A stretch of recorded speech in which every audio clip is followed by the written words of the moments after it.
What's up, everybody? This is Hush, and it's another edition of Tell It How It Is, No Filter, episode 172. What's going on? I always say that, you know. I don't always start like that, like I'm about to do a lecture or a speech. Nah, what's really good out there? I hope everybody's well. I hope all is well, all is well, all is well. Start of another great week. Be better than last week. Be better than you was last week. So I'm gonna jump right in here. Excuse me. BET Awards. Typical. We really pretty much know what to expect, don't we? Award shows are kind of getting not as exciting anymore, no matter which one it is. I don't want to just throw shots at the Black Entertainment Awards, but it's pretty predictable. We know what the vibes is. So I'm gonna read off some. Megan got female hip hop artist. Diddy got Lifetime Achievement Award. Now, as much as I may have my pros and cons about him, I could say he deserved that. Congrats to Diddy on that. New Artist Lotto Award. International Act goes to Thames. BET Her Award. Mary J. Blige. Video of the Year, Family Ties with Kendrick and Smoking Out the Window, Silk Sonic. So that's pretty much it as far as the awards go. Not to try to be Speedy Gonzalez, but and run through shit, but I'm on to the next. No sports update. If you're watching, you know what it is. Nothing real crazy for me to report. This Roe versus Wade thing. Now, I gotta dig in a little deeper because, of course, I'm familiar with it. We all should be. But what's really going on is women are feeling slighted because this is a right that's been taken away from them in their eyes. The overall visual of this is that a lady was pointing out homicide and abortion is kind of the same, still killing, right? So they saying that the Democrats are more worried about losing seats than saving lives. But 80% of the population wants these abortion restrictions, and it should just be dealt with state to state. So yeah, it basically rules in favor of no abortions. If you get pregnant, you gotta keep the youth. You know what I mean? I don't really know how I feel about this. It's a tough one, and some may argue that men, we shouldn't even have an input on this. How does this?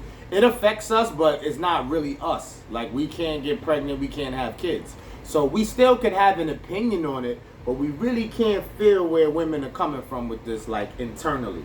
You know, some that is against it, I'm cool with that. Something's in my eyes. That's bad for podcasting. Anyway, I'm gonna troop it through. Not really crazy. The baby process in general, you know. So if a woman feels that baby was conceived negligence, like, I don't want to go as dramatic as rape, a drunk one night stand, they may feel these are enough reasons to not want to have the kid. I don't know how I feel. You know, it's going to be something I have to dig deep.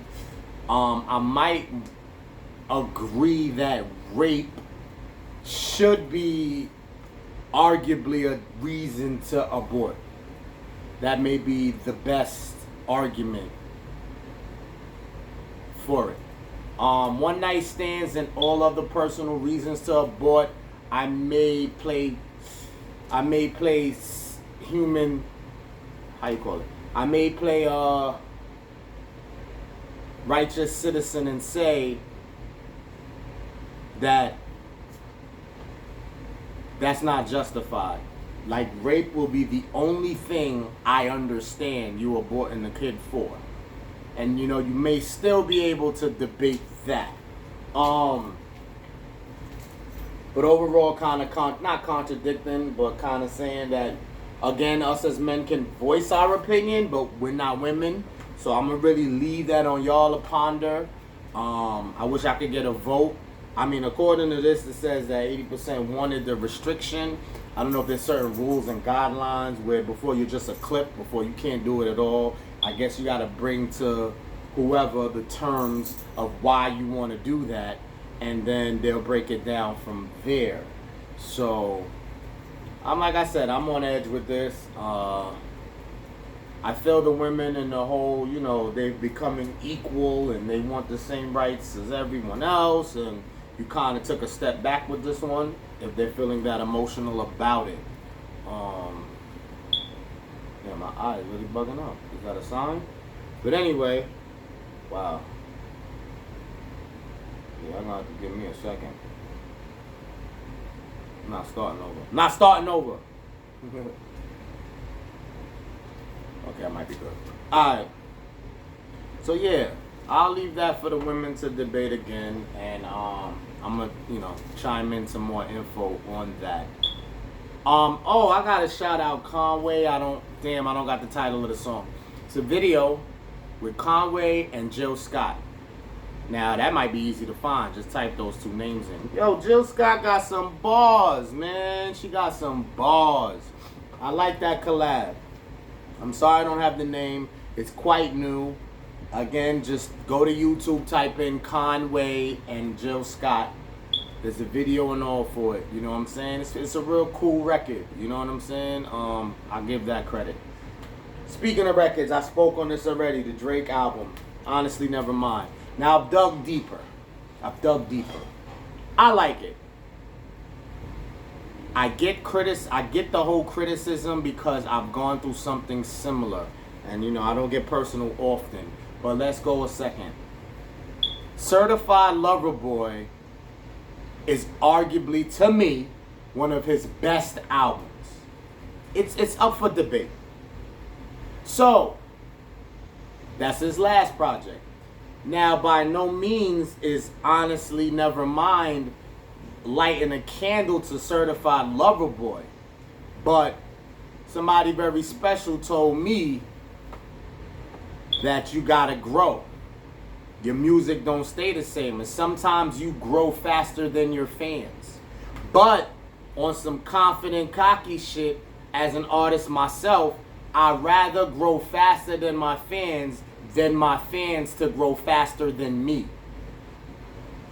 It sounds like a lose-lose, but you can face yourself and be proud of yourself about growing and they not catching up versus them growing and you on the same level. So does that mean that I call this project better? Honestly, never mind. No, I just said that Certified Lover Boy trumps it. But time-wise, growth-wise, state of the world, whatever mood you may be in, maturely, not emotionally, brought that record together. And I can respect it from those lenses. Now, some of it is repetitive. It's a dance album. I already spoke on this last pod. But I'm digging it a little bit. I ain't gonna lie. There's a couple that really stand. It's like there's those that's like a definite sure thing. It may not be heavy. The numbers may not be high. I may like 4, 5 that I really stand on. But I still get the growth and the difference of him trying to separate. What we do as artists to please these fans is unbelievable because there's a lot of copy and paste. It's a lot of, I got it right. They love this. I'm going to stay here. Again, I don't get too personal. I'm going to point out 2 joints to check out on all streaming services. You have A Quiet Place 2 and you have Intangible. So, if I'm Drake in this scenario, A Quiet Place 2 is like Certified Lover Boy, and Intangible will resemble more Honestly Nevermind. Now, I know there's growth there for sure. That's why I can relate to the whole Drake thing to begin with, because every project is different, man. You're supposed to approach it different. You're supposed to have a different feel. We ain't copy and pasting over here. Because even Quiet Place and Quiet Place 2 is different. You know what I mean? Quiet Place 2 is a little better. I could vouch that that's better. But everybody got to grow at their own pace. You know what I'm saying? And if you're talented in a certain area, yes, you risk the fact of surpassing or maturing faster than your fans.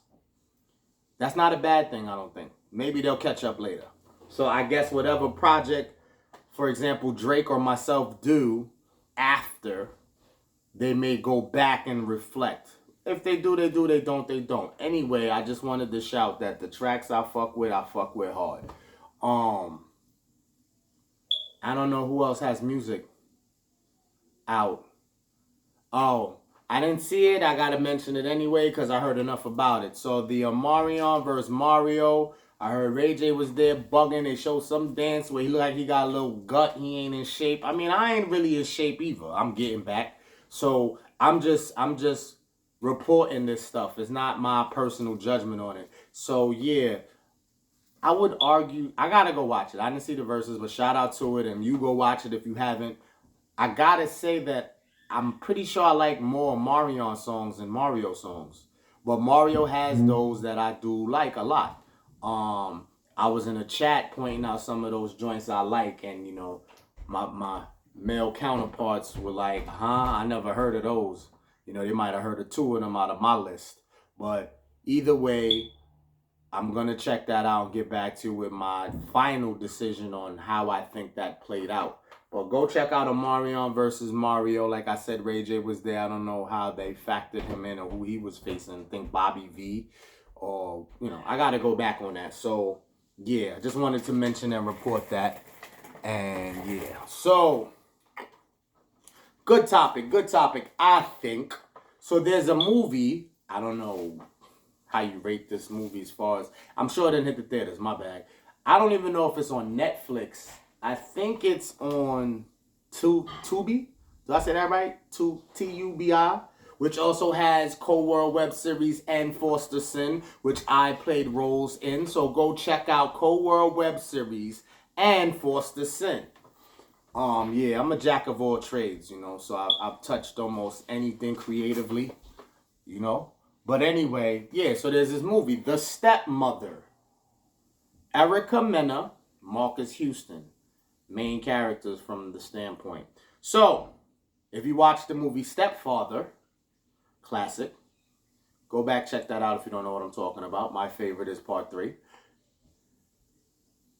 Basically, an adult dates a single parent with evil intentions. I mean, that's just the Stepfather's storyline and how that go. So I'm only going to assume that if you make a stepmother, it's similar, no? Either way, Erica Mena plays this crazy woman, stepmother, right? So, not to get into the movie, I just want you to check it out. It's not like a box office smash. I just thought it was entertaining because I like psycho shit. So, the question I have is not the movie itself, it's a situation. So, as dark and as bad of a scenario this is, because I want no one to have this as their fate. As bad as this scenario sounds, I'll still want to talk about it if that's all right. This is not really super positive like I normally am, but it's something that people do deal with.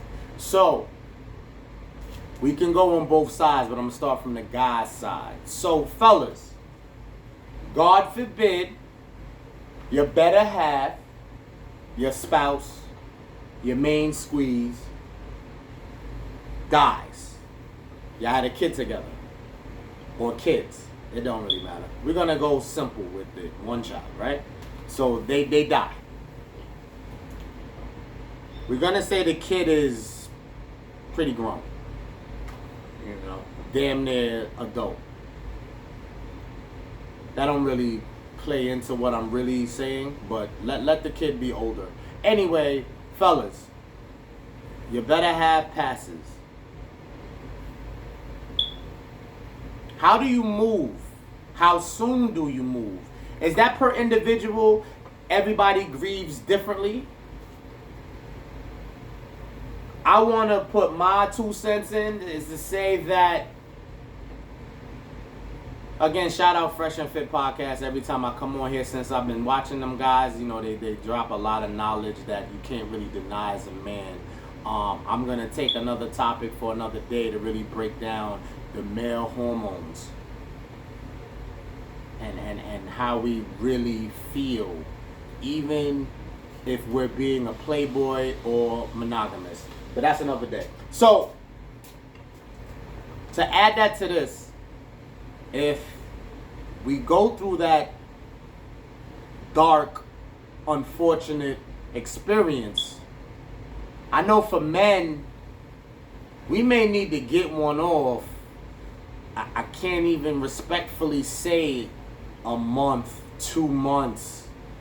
But whenever it is, as far as just getting one off, having some fun, you may get judged for how soon you do that. But I kind of respect that more than the beginning of a whole new relationship where you're all in. Neither can I place a time frame on it. Each individual is different. But, yeah, getting your rocks off, I would assume that that's sooner. But in this case, whatever, I tell a movie, you may not watch it. I don't think he got one off. I think everything came as a package deal. So fellas, do we agree with this? Not getting our rocks off, just cold turkey till we begin something new that may appear to be serious. And then how we act moving forward from there. So I think that's the danger zone, whether the person you select is solidified or not, because men, that's a huge emotional blow. And we're not readily known for being emotional, or we don't get a pass for it. We human, we can be, but that's really deep. So I don't know where the emotions take us mentally, physically.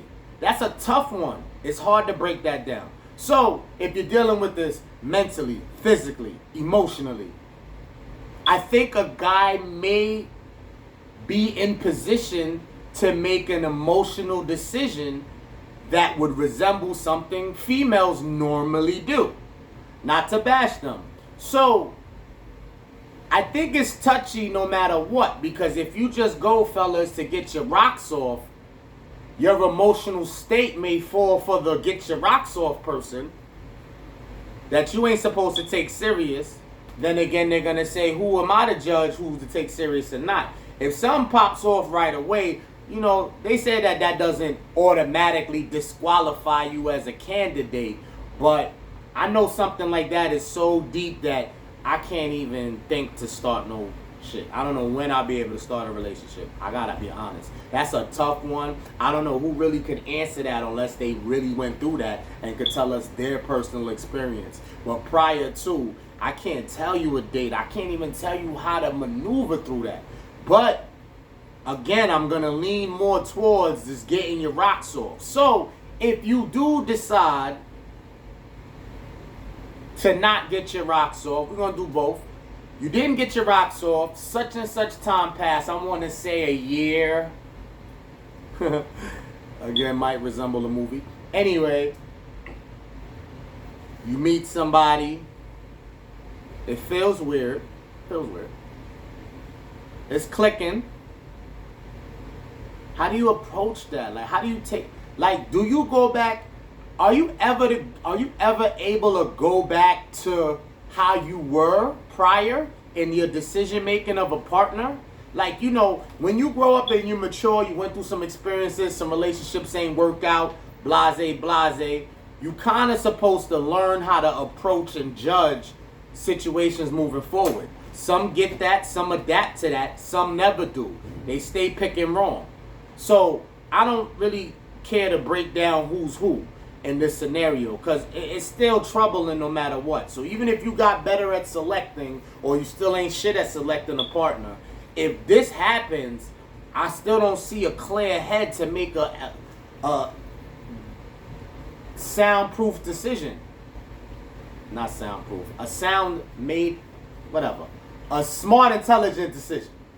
Sometimes I try to be too intelligent with my shit. So how do we maneuver? Like, how do we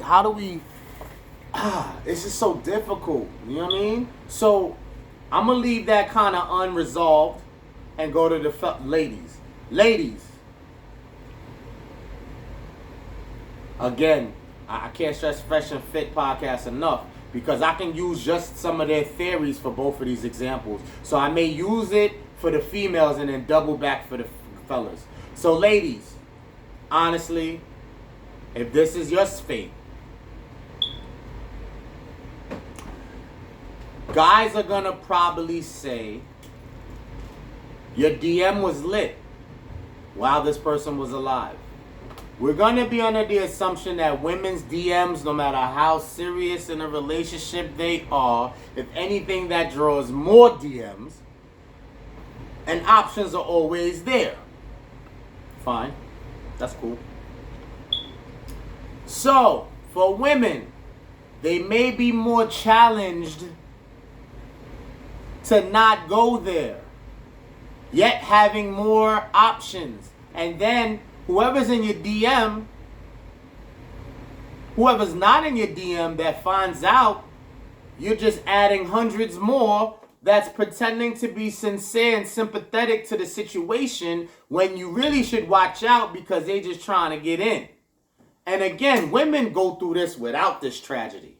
So I want to know if they can stand the test of time and be strong and firm, or they're going to be super duper emotional outside of the already emotions.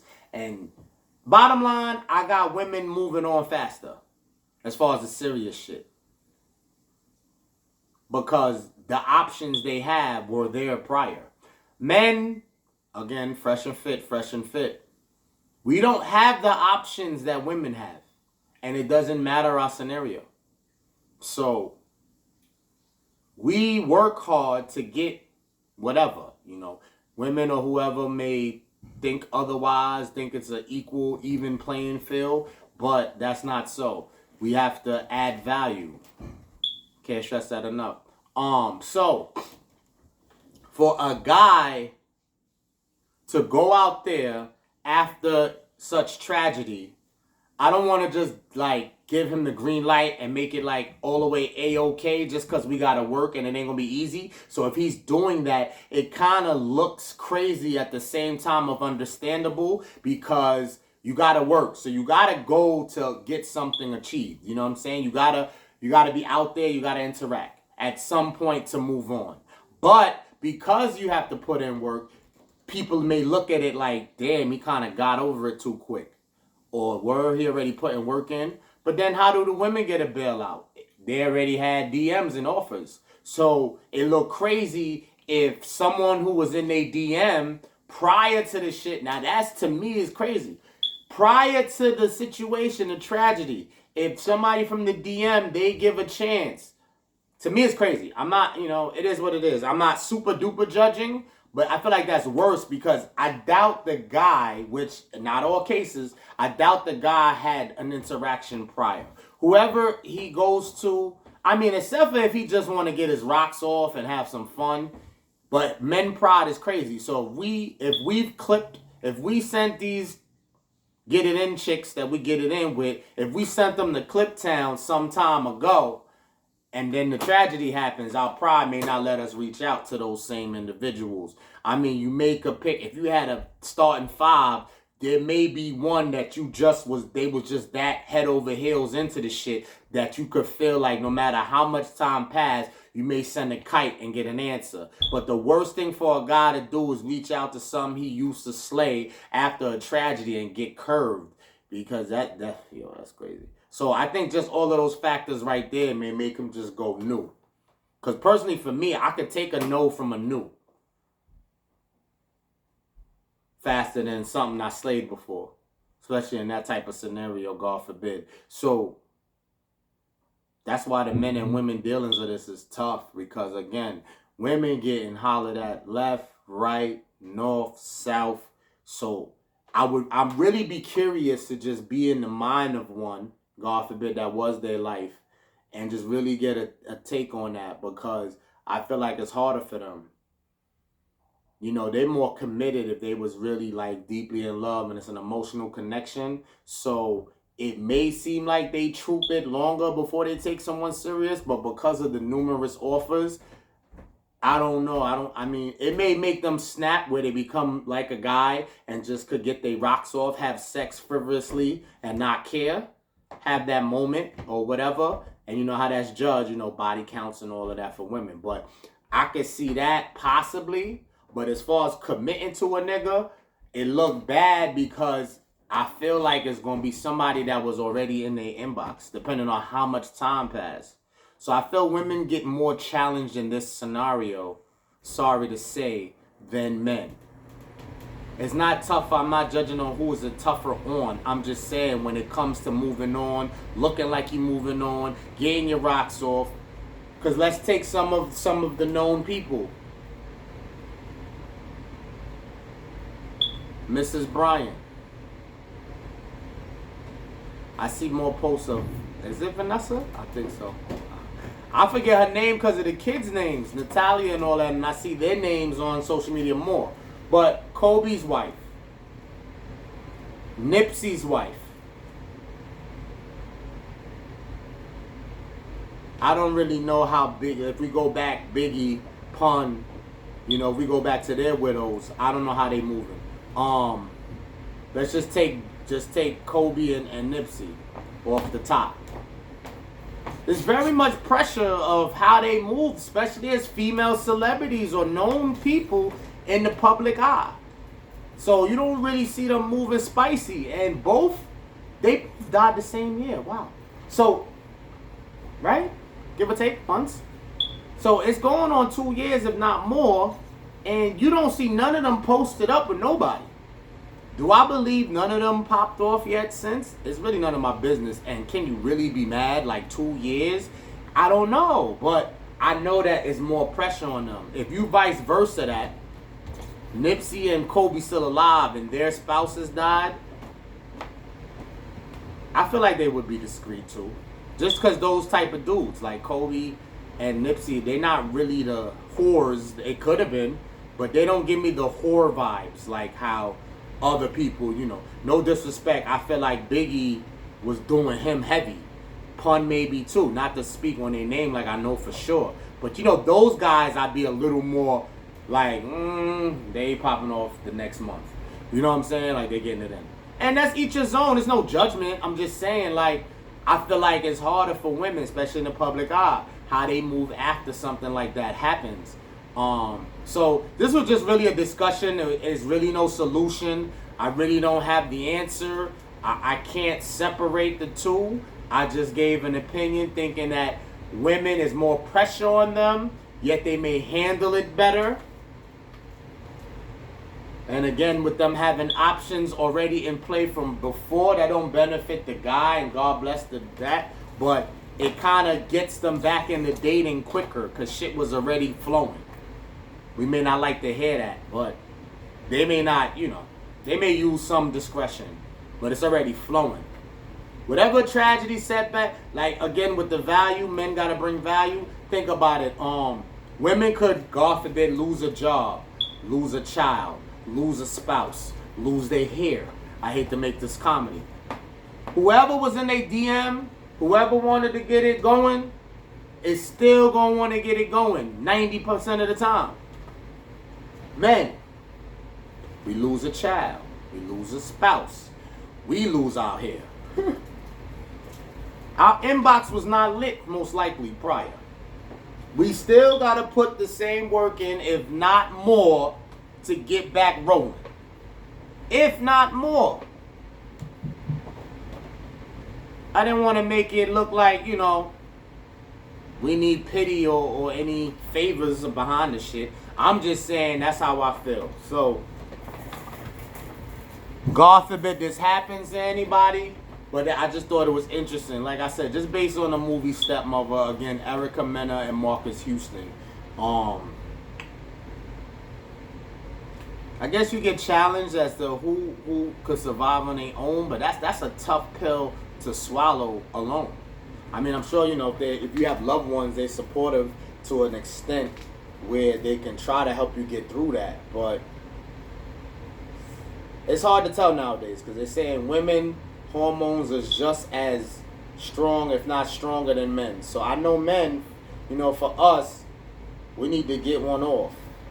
I don't know how soon, but not like this long-term grieving without getting one off. I don't see it. God gonna try to get something off. Again, I don't think it's something pre-planned. I think if they may go in the archives at something they slayed already, but they don't. I don't have them having a DM list to choose from.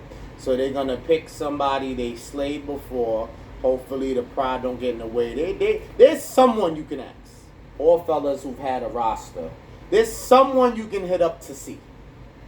When you exercise that right, I'm not judging you on when. And everybody's different. Somebody may need to get one off a week later. The woman in the ground a week. And you just need to get one off to get your mind off. Whatever reasons you have. I just don't think, the moral here is that I don't really think anybody should be judged on how they move after something like that. Marriage is crazy. Like, even if you weren't married to the deceased, or you were engaged, but y'all didn't go through it, I still feel getting married fast after that is a little odd, a little strange. You could take your time. And that's just me. But worse if they were married. If you were married to the deceased, I don't think you should get married. How can I say it though? It all goes to one of those dams. How do you really break this down and dissect this? Could you get married quick if you were married already? Is it worse if you weren't married and you went and got married quick? I'm just putting all of these in the air. Like, how you feel about it? It's tough, man. It's tough. I have such an open mind. That's the problem. I think some scenarios that I bring to the table and bring to discuss, even though I'm dolo in most of these discussions, it still resonates because I have such an open mind that you don't really know which way I'm going to go with it. And I'm understanding that it could go two ways. You could look at it from both angles. But when you close-minded, you bring a topic like this up, that shit conversation lasts 5 minutes. Or it'll last forever because of the debates and people going against what you're saying. Because you can't be too close-minded with shit because you got to really be in the shoes to feel it. And I don't know what that feel like. And I hope to never know. You know what I'm saying? So that's why it's like real touchy because I kind of see the symbolic loyalness, making that up. That's a terminology I make up. Voice of reason. I see where you should kind of take a moment, step back. But then again, I kind of understand if you don't. My only thing is, the only thing I might be judging honestly, and they could say, well, suppose men had the same scenario. I keep repeating, but that inbox, that DM, anybody, just ladies, anybody from the DMs from while your partner was alive should be a clip to me. Should be. Listen, you ain't gotta listen to me. I just feel like start all the way new. Dub the page completely possibly and start a new page. And not week 1. I'm saying wait like a month or so, start a new page, get some new followers, and then whatever DMs come there, just me. Like, if you really move around in the afterlife spiritually and you able to be around whoever you were last with or involved with, I kind of would be sick to my stomach. I would be sick to my stomach. I mean, I don't know how I would find out, but maybe through convo or if I could see the phone and shit and look at dates and shit, which that's the only way I'm doing any creepy inspecting shit ever is if I'm gone, God bless, and I'm here spiritually.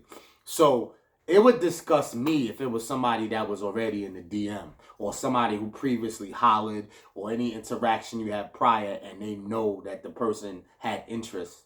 It's just, to me, it would bother me. So on a respectable level, God forbid, vice versa, I would use discretion with that. Now, again, if I'm just getting one off, I'm not building. It's still kind of hypocritical, which you can judge me on, because if I get someone that I just used to have fun with just to get one off, that may become a pattern. That ain't going to just be one, probably. Because if I ain't really lead a person on a real salty tip they may want to just keep this thing going. And that kind of resembles the DMs, sort of. But if we can, from that's for me, tip to the ladies, like, your deceased really don't want to see that and know that you going in on something that you already knew prior. You know what I'm saying? Start all the way the fuck over. It ain't hard for y'all. That's probably why I'm judging it like that too, because it's not hard for y'all. Start anew. Guys got to work at it. So again, if he just goes back to one of his old rosters, I keep saying it, I ain't really as judgmental. Use some discretion for the most part. I mean, that's more when you're a celebrity. If you're just a regular person, I guess you ain't got to use discretion, because who the fuck really in your business, which everybody's always in your business. You ain't got to be famous for some motherfuckers to be nosy. You see them in your story, but you see no likes. You know what I'm saying? So it is what it is, though. I just thought that would be a dope topic. How do you feel? You can leave me a comment. You can, make a reaction video, whatever. Just, I thought that would be interesting and dope. I may touch on it briefly on the next time and see where, if anybody's hitting me up in between now and then, I'll respond next time. But that's quite interesting again. So, till the next time, y'all be safe. I'll holler. I want to get to 30 seconds.